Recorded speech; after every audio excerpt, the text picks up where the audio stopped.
എല്ലാവർക്കും സുഖമാണെന്ന് വിശ്വസിക്കുന്നു. ഡെയിലി അപ്ഡേറ്റിലേക്ക് എല്ലാ ആളുകൾക്കും സ്വാഗതം.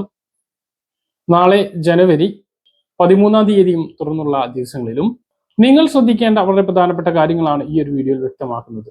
വീഡിയോയുടെ വിശദാംശങ്ങളിലേക്ക് കടക്കുന്നതിന് മുമ്പ് കൂടുതൽ ആളുകളിലേക്ക് ഇൻഫർമേഷൻ എത്താൻ ഷെയർ ചെയ്യുക, ലൈക്ക് ചെയ്യുക. ഫേസ്ബുക്കിലൂടെ കാണുന്ന ആളുകൾ ഫോളോ ചെയ്യുക. വീഡിയോയുടെ വിശദമായ വിവരങ്ങളിലേക്ക് വരാം. കേരളത്തിലെ ജയിലുകളിലുള്ള തടവ് പുള്ളികളുടെ ദിവസ വേതനം 10 മടങ്ങ് വർദ്ധിപ്പിച്ചു. സ്കിൽഡ് ജോലികളിൽ ഏർപ്പെടുന്നവരുടെ വേതനം 620 രൂപയാക്കി. നേരത്തെ ഇത് 152 രൂപയായിരുന്നു. സെമി സ്കിൽഡ് ജോലികൾ ഏർപ്പെടുന്നവരുടെ വേതനം 127 നിന്നും 560 രൂപയാക്കുകയും അൺസ്കിൽഡ് ജോലികളിൽ ഏർപ്പെടുന്നവരുടെ വേതനം 530 രൂപയാക്കി വർദ്ധിപ്പിച്ചു. നേരത്തെ ഇത് 63 രൂപയായിരുന്നു. സംസ്ഥാനത്തെ 4 സെൻട്രൽ ജയിലുകളിലായി 3000-ലധികം തടവ് പുള്ളികൾക്കാണ് ജോലിക്ക് വേതനം നൽകി വരുന്നത്. അവസാനമായി തടവ് പുള്ളികളുടെ വേതനം വർദ്ധിപ്പിച്ചത് 2018-ലായിരുന്നു. തടവുകാരെ സ്വയം പര്യാപ്തമാക്കി സമൂഹത്തിന്റെ മുഖ്യധാരയിലേക്ക് എത്തിക്കുക എന്ന ലക്ഷ്യത്തോടെയാണ് ജയിലുകളിൽ ജോലി ചെയ്യുന്നതിന് കൂലി ഏർപ്പെടുത്തി വരുന്നത്. തമിഴ്നാട്, ഡൽഹി തുടങ്ങിയ സംസ്ഥാനങ്ങളുമായി താരതമ്യം ചെയ്യുമ്പോൾ കേരളത്തിലെ തടവുകാരുടെ വേതനം കുറവാണെന്ന് കണ്ടെത്തലിന്റെ അടിസ്ഥാനത്തിലാണ് ഇപ്പോൾ വേതന വർധനവുണ്ടായിട്ടുള്ളത്. ഓർക്കുക, വിവിധ കുറ്റകൃത്യങ്ങളിൽ ഏർപ്പെട്ട് കോടതി കുറ്റക്കാരാണെന്ന് ശിക്ഷ വിധിച്ച് ശിക്ഷ അനുഭവിക്കുന്നതിനിടെയാണ് ഇവർക്ക് ഈ ജോലി ചെയ്യാൻ കഴിയുന്നത്. ഈ സമയത്താണ് ഇവരുടെ വേതനം ഇങ്ങനെ 10 മടങ്ങോളം വർദ്ധിപ്പിച്ചിട്ടുള്ളത്. 500-ന് മുകളിലാണ് എല്ലാവർക്കും ഇനി കൂലി ലഭിക്കുക. അതായത് മാസം 15,000 രൂപയോളം തൊഴിലുറപ്പ് വേതനത്തെക്കാൾ കൂടുതൽ ജയിലിലുള്ളവർക്ക് ഇനി കൂലി ലഭിക്കും എന്നർത്ഥം. ഇങ്ങനെ പോവുകയാണ് എങ്കിൽ പുറത്ത് ജോലിയില്ലാത്ത ആളുകൾ എന്തെങ്കിലും കുറ്റകൃത്യങ്ങളിൽ ഏർപ്പെട്ട് ജയിലിൽ അകപ്പെടുകയാണ് എങ്കിൽ അവർക്ക് അതൊരു പ്രവാസി ജീവിതം പോലെയാകും. ഇടയ്ക്ക് ലീവിന് വരുന്നത് പോലെ പരോളിനും ഇറങ്ങാം. നിങ്ങളുടെ അഭിപ്രായം താഴെ കമന്റായി രേഖപ്പെടുത്തുക. സംസ്ഥാനത്ത് ഉദ്യോഗസ്ഥർ വീടുകൾ സന്ദർശിച്ചു തുടങ്ങി. സംസ്ഥാന സർക്കാരിനെ കുറിച്ച് ജനങ്ങളുടെ അഭിപ്രായം അറിയാനുള്ള നവകേരളം സിറ്റിസൺ റെസ്പോൺസ് പരിപാടിക്ക് തുടക്കമായി. 85,000 കർമ്മസേന അംഗങ്ങൾ 85 ലക്ഷം വീടുകൾ സന്ദർശിച്ചാണ് വിവരം ശേഖരിക്കുന്നത്. ഭാവി വികസനത്തിനുള്ള നിർദ്ദേശങ്ങളും ജനങ്ങൾക്ക് ഇതിലൂടെ അറിയിക്കാവുന്നതാണ്. 10ാം വർഷത്തിലേക്ക് കിടക്കുന്ന പിണറായി സർക്കാരിനെ കുറിച്ച് ജനം എന്ത് ചിന്തിക്കുന്നു എന്ന് കണ്ടെത്തുക എന്നതാണ് നവകേരളം സിറ്റിസൺ റെസ്പോൺസ് പ്രോഗ്രാമിന്റെ ലക്ഷ്യം.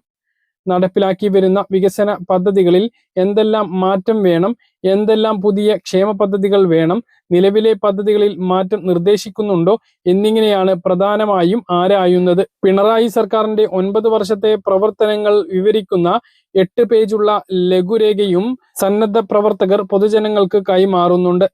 ഒരു വാർഡിൽ 4 കർമ്മസേന അംഗങ്ങളാണ് ഉണ്ടാകുക. പൊതുജന കൂട്ടായ്മകളും ചർച്ചകളും പദ്ധതിയുടെ ഭാഗമായി സംഘടിപ്പിക്കുന്നുണ്ട്. ശേഖരിക്കുന്ന വിവരങ്ങൾ ഒരു ആപ്പിലേക്ക് ചേർക്കുന്നുണ്ട്. ഇത് വിശകലനം ചെയ്ത് സമഗ്ര റിപ്പോർട്ട് പ്രസിദ്ധീകരിക്കാനാണ് സർക്കാർ തീരുമാനം. അടുത്തത് SBI ബാങ്ക് അക്കൗണ്ടുള്ളവർ ശ്രദ്ധിക്കേണ്ട കാര്യമാണ്. SBI ഉപഭോക്താക്കൾക്ക് ഇനി മറ്റ് ബാങ്കുകളുടെ ATM ഉപയോഗിച്ചാൽ കൂടുതൽ തുക നൽകേണ്ടി വരും. ATM ട്രാൻസാക്ഷൻ ചാർജ് SBI മാറ്റം വരുത്തിയതോടെയാണ് ഇത്. പുതിയ നിയമങ്ങൾ നിലവിൽ വന്നിട്ടുണ്ട്. സേവിങ്സ്, സാലറി, കറന്റ് അക്കൗണ്ട് ഉടമകൾക്ക് ഇതുമൂലം ചാർജ് വർദ്ധിക്കും. SBI സേവിങ്സ് അക്കൗണ്ട് ഉടമകൾക്ക് മറ്റ് ബാങ്കുകളുടെ ATM-ൽ നിന്നും 5 തവണ സൗജന്യ ഇടപാടുകൾ നടത്താൻ സാധിക്കും. എന്നാൽ ഇതിനുശേഷം മറ്റ് ബാങ്കുകളുടെ ATM ഉപയോഗിച്ചാൽ 23 രൂപയും GST-യും നൽകേണ്ടി വരും. 21 രൂപയും GST-യുമായിരുന്നു നേരത്തെ ഉണ്ടായിരുന്ന നിരക്ക്. നേരത്തെ സാലറി അക്കൗണ്ട് ഉടമകൾക്ക് മറ്റ് ATM-കൾ ഉപയോഗിച്ച് നടത്തുന്ന ഇടപാടുകൾക്ക് പരിധി ഇല്ലായിരുന്നു. എന്നാൽ ഇനി മുതൽ 10 ഇടപാടുകൾ മാത്രമേ ഇവർക്ക് സൗജന്യമായി നടത്താനാകൂ. പിന്നീട് നടത്തുന്ന ഓരോ ഇടപാടുകൾക്കും 23 രൂപയും GST-യും നൽകേണ്ടി വരും. എന്നാൽ SBI കറന്റ് അക്കൗണ്ട് ഉടമകൾക്ക് ഒരു ഇടപാട് പോലും മറ്റ് ATM ഉപയോഗിച്ച് സൗജന്യമായി നടത്താനാകില്ല. ഇവർക്ക് മറ്റ് ATM-കൾ ഉപയോഗിക്കുമ്പോൾ 23 രൂപയും GST-യും ഓരോ ഇടപാടിനും നൽകണം. Kisan credit card, basic saving bank deposit എന്നിവർക്ക് മറ്റ് ബാങ്കുകളുടെ ATM ഉപയോഗിച്ച് നടത്താവുന്നതിനും പരിധി ഉണ്ടാകുകയില്ല. സംസ്ഥാനത്ത് 35 മുതൽ 60 വയസ്സ് വരെയുള്ള സ്ത്രീകൾക്ക് പ്രഖ്യാപിച്ചിട്ടുള്ള സ്ത്രീ സുരക്ഷാ വീട്ടമ്മ പെൻഷൻ പദ്ധതിയിലേക്കുള്ള അപേക്ഷാ നടപടികൾ ഡിസംബർ 22 മുതലാണ് ആരംഭിച്ചത്. പദ്ധതിയിൽ ഇതിനകം തന്നെ 10 ലക്ഷത്തോളം അപേക്ഷകൾ എത്തി എന്നുള്ളതാണ് വിവരം. ഈ മാസം മുതൽ തന്നെ തുക വിതരണം ഉണ്ടാകും. പ്രഖ്യാപനം നവംബർ ഉണ്ടായതുകൊണ്ട് തന്നെ നവംബർ മാസം മുതലുള്ള മുൻകാല പ്രാബല്യം ഇതിനുണ്ടാകുമോ എന്നുള്ള സംശയം ഉള്ളതിനാൽ നവംബർ മാസം മുതൽ മുൻകാല പ്രാബല്യത്തോടെ വിതരണം ചെയ്യുകയാണ് എങ്കിൽ ഓരോ ഗുണഭോക്താവിനും 1000-ന് പകരം 3000 രൂപയാണ് ആദ്യ വിതരണത്തിൽ ലഭിക്കുക. ജനുവരി മാസത്തെ തുക മാത്രമായിരിക്കില്ല നവംബർ, ഡിസംബർ മാസത്തേതും കൂടി ലഭിക്കാനുള്ള സാധ്യതയുണ്ട്. അതല്ല ഈ മാസം മുതലുള്ള വിതരണമാണ് ആരംഭിക്കുന്നത് എങ്കിൽ 1000 രൂപ മാത്രമായിരിക്കും ലഭിക്കുക. BPL വിഭാഗത്തിൽപ്പെട്ട മഞ്ഞ, പിങ്ക് റേഷൻ കാർഡിൽ ഉൾപ്പെടുന്ന 35 മുതൽ 60 വയസ്സുവരെ മറ്റ് സാമൂഹ്യ സുരക്ഷാ ആനുകൂല്യങ്ങളൊന്നും ലഭിക്കാത്ത സ്ത്രീകൾക്കും ട്രാൻസ്ജെൻഡർ വുമണുകൾക്കുമാണ് ഈ ആനുകൂല്യം ലഭിക്കുന്നത്. ജനനം തെളിയിക്കുന്നതിനുള്ള രേഖ ration card, Aadhaar card, IFSC code ഉൾപ്പെടെയുള്ള ബാങ്ക് പാസ്ബുക്ക്, ഒരു ഫോട്ടോ, പദ്ധതിയിലേക്ക് അപേക്ഷിക്കാൻ അർഹയാണ് എന്ന് സ്വയം സാക്ഷ്യപ്പെടുത്തുന്ന സാക്ഷ്യപത്രം എന്നിവയാണ് അപേക്ഷ നൽകുന്നതിന് വേണ്ടി വേണ്ടത്. സ്വന്തമായും അതുപോലെ തന്നെ അക്ഷയ കേന്ദ്രങ്ങളിലൂടെയും അപേക്ഷ നൽകാവുന്നതാണ്. പദ്ധതി പ്രകാരം അംഗങ്ങളാവുന്നവർക്ക് എല്ലാ വർഷവും ആധാർ അധിഷ്ഠിത മസ്റ്ററിംഗ് ഉണ്ടാകും. അതായത് ഇപ്പോൾ സാമൂഹ്യ സുരക്ഷാ പെൻഷൻ ഗുണഭോക്താക്കൾക്ക് വാർഷിക മസ്റ്ററിംഗ് നടത്തുന്നത് പോലെ എല്ലാവരും അക്ഷയ കേന്ദ്രങ്ങളിലെത്തി മസ്റ്ററിംഗ് ചെയ്യേണ്ടി വരും. സ്ത്രീ സുരക്ഷാ പെൻഷൻ 1000 രൂപ ആദ്യ ഗഡു ഈ മാസം വിതരണം ചെയ്യുമ്പോൾ നിലവിൽ അർഹരായിട്ടുള്ള നിരവധി പേർ പിങ്ക് അല്ലെങ്കിൽ മഞ്ഞ റേഷൻ കാർഡ് ഇല്ലാത്തതിന്റെ പേരിൽ ഇതിൽ നിന്നും പുറത്താണ്. നീല, വെള്ള റേഷൻ കാർഡിൽ പാവപ്പെട്ട ആളുകൾ നിരവധി പേരുണ്ട്. അങ്ങനെയുള്ളവർക്ക് ഈ പദ്ധതിയിൽ ഉൾപ്പെടാൻ ഇതിന് അപേക്ഷ നൽകാനുള്ള ഏക മാർഗമാണ് ഇനി പറയുന്നത്.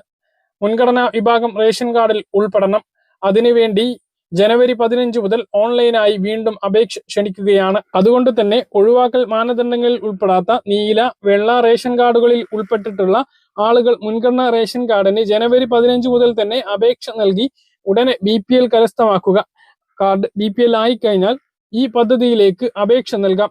അങ്ങനെയാണ് നിലവിൽ നീല, വെള്ള റേഷൻ കാർഡുള്ളവർക്ക് 1000 രൂപ പെൻഷൻ പദ്ധതിയിൽ ഉൾപ്പെടാനുള്ള ഏക മാർഗം. അല്ലാതെ നീല, വെള്ള റേഷൻ കാർഡുള്ളവർക്ക് ഈ പദ്ധതിയിലേക്ക് അപേക്ഷിക്കാൻ കഴിയില്ല. അതുകൊണ്ട് ഈ കാര്യം ഗൗരവത്തിൽ എടുത്തുകൊണ്ട് തന്നെ മുൻഗണന റേഷൻ കാർഡിന് വേണ്ടി അപേക്ഷ നൽകുക. അപേക്ഷ നൽകിയിട്ടുള്ള ആളുകൾ നിങ്ങളുടെ തദ്ദേശ സ്ഥാപനത്തിൽ ഈ അപേക്ഷയുടെ പ്രിന്റ് ഔട്ടോ അല്ലെങ്കിൽ മറ്റു ഫോമുകളോ നൽകാൻ ആവശ്യപ്പെട്ടിട്ടുണ്ട് എങ്കിൽ മാത്രം അവ നൽകുക. അല്ലാത്തവർ അത് കയ്യിൽ സൂക്ഷിക്കുക. ഇതാണ് സ്ത്രീ സുരക്ഷാ പെൻഷൻ പദ്ധതിയുമായി ബന്ധപ്പെട്ട് നിങ്ങളെ അറിയിക്കാനുള്ളത്. ഈ മാസത്തെ സാമൂഹ്യ സുരക്ഷാ പെൻഷൻ വിതരണവും ഈ മാസം 20-ന് ശേഷം ഉണ്ടാകും. 20-ന് കടമെടുപ്പ് ഉണ്ടാകും. 22-ഓടുകൂടി പെൻഷൻ വിതരണം ഉണ്ടാകും എന്നാണ് കരുതുന്നത്. ഇത് നമ്മൾ കഴിഞ്ഞ ദിവസം വീഡിയോയിലൂടെ നിങ്ങളെ അറിയിച്ചതാണ്. നിങ്ങളുടെ അഭിപ്രായങ്ങൾ താഴെ കമന്റായി രേഖപ്പെടുത്തുക. സ്വർണ്ണവിലയിൽ ഇന്ന് വലിയ വർധനവാണ് രേഖപ്പെടുത്തിയത്. ഗ്രാമിന് 155 രൂപ വർദ്ധിച്ച് 13,030 രൂപയും പവന് 1,240 രൂപ കൂടി 1,04,240 രൂപയും ആയി. പറഞ്ഞ കാര്യങ്ങൾ കൃത്യമായിട്ട് മനസ്സിലാണെന്ന് കരുതുന്നു. ഇതുപോലുള്ള ഇൻഫർമേഷനുകൾക്ക് ഫോളോ ചെയ്യുക, സബ്സ്ക്രൈബ് ചെയ്യുക. മറ്റൊരു വീഡിയോയുമായി നമുക്ക് വീണ്ടും കാണാം. ഇതുവരെ